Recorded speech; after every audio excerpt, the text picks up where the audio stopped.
Assalamualaikum warahmatullahi wabarakatuh. Perkenalkan, nama saya Rian Hidayat S, NIM 19 12 21094, mahasiswa Sekolah Tinggi Ilmu Ekonomi Ramania Sekayu. Saya dari kelompok 3. Dalam hal ini kami dari kelompok 3 akan menyampaikan materi tentang anggaran piutang. Sebelum kita masuk anggaran piutang dari ini, kita perlu mengenal yang pertama, yaitu jenis piutang.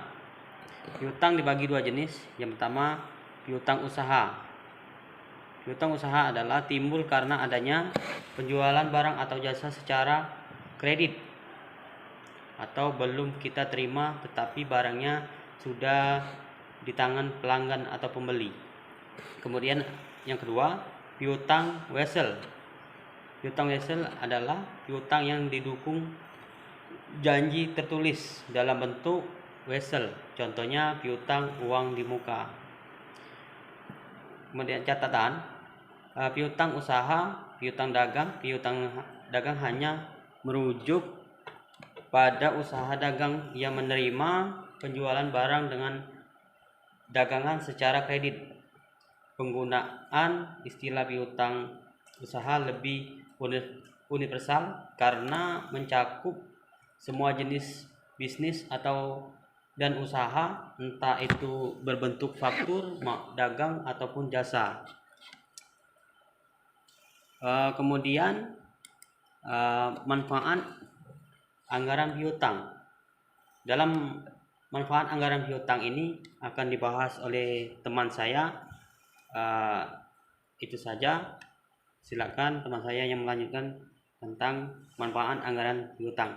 Baiklah, nama saya Darmawan Mustafa, NIM 19 12 21 12 1. Saya akan melanjutkan materinya tentang manfaat anggaran piutang. Ada 4 macam, yaitu yang pertama, melancarkan dan memperbesar omset penjualan. Kegiatan penjualan adalah ujung tombak perusahaan. Yang kedua, memperkuat daya bisnis terhadap persaingan yang tidak punya kebijakan dan anggaran piutang dalam usahanya. Yang ketiga, membuka kesempatan untuk keperluan pasang pasar atau pelanggan.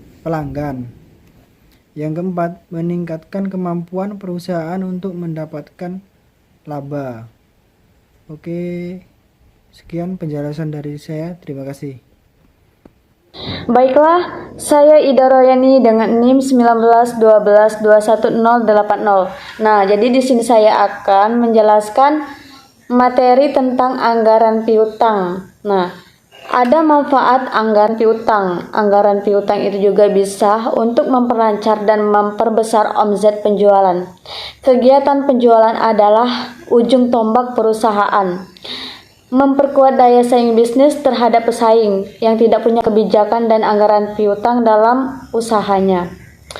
Terus ada juga membuka kesempatan untuk memperluas pangsa pasar atau pelanggan, peningkatan kemampuan perusahaan untuk mendapatkan laba. Ada juga penyusunan anggaran piutang. Nah, di situ ada 6 hal yang terpenting dalam penyusunan anggaran piutang. Yang ke-1, batas maksimal piutang yang diberikan untuk berbagai tingkatan atau jenis debitur, digolongkan berdasarkan risiko tidak memenuhi kewajiban sesuai janji. Yang kedua, jangka waktu kredit.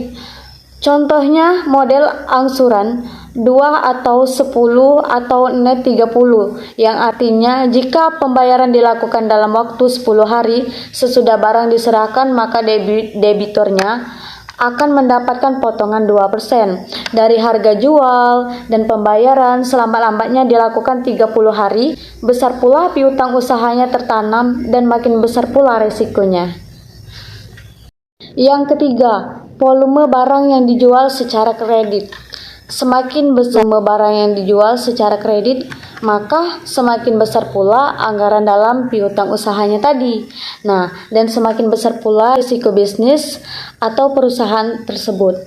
Dan yang keempat, standar kredit. Semakin ketat standar kredit yang berlaku seperti umur, pekerjaan, ada atau tidaknya aset yang menjadi jaminan gagal bayar, maka semakin kecil pula piutang yang dianggarkan dan semakin kecil pula risiko kerugian piutang. Yang kelima, pemberian potongan atau diskon. Nah, pemberian potongan atau diskon itu penjualan akan mempengaruhi besar kecilnya investasi ke dalam anggaran piutang. Jika makin besar diskon diberikan, maka akan memperkecil keinginan piutang, usaha yang tertanam dan sebaliknya tadi. Dan yang keenam, kebijakan penagihan piutang. Kebijakan penagihan piutang itu secara aktif dan memperkecil piutang usaha yang tertanam. Harus rajin dan pintar menagih agar perusahaan tidak menanggung risiko bisnis yang berkepanjangan. Baiklah, itu saja materi yang dapat saya jelaskan.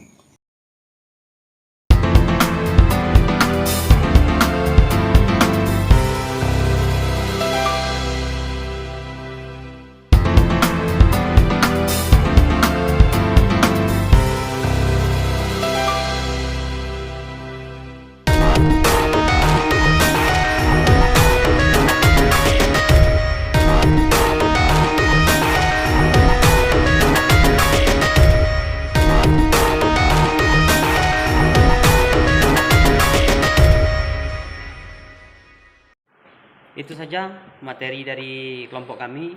Semoga bermanfaat bagi teman-teman. Saya akhiri. Wabillahi taufiq hidayah. Assalamualaikum warahmatullahi wabarakatuh.